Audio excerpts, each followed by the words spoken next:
नमस्कार, मैं सलोनी नांदे और आप देख रहे हैं केसरी उजाला न्यूज। नागपुर से फिर एक बार एक वाहन चोरी की घटना सामने आई है।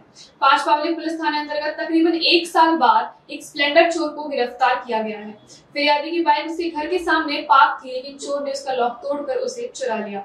अभी पुलिस को आरोपी संदिग्ध स्थिति में उस बाइक पर सवार दिखा तो सवाल जवाब करने पर सच सामने आया। आइए जानते हैं पुलिस ने इस मामले में क्या कहा।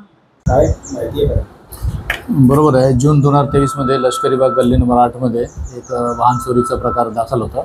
ते वाहन चोरी प्रकरणात फायनल पाठवला होता।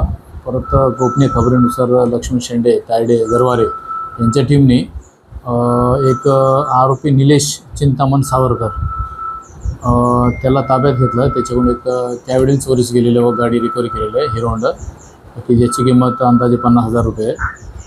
त्याला अटक करून पुढील कारवाईसाठी मान्य न्यायालयात पाठवण्यात येते। याच्या 2018 पर्यंत जेव्हा तो लहान होता त्यावेळेला त्याच्यावर मोटरसायकल चोरीचे 2 गुन्हे दाखल आहेत।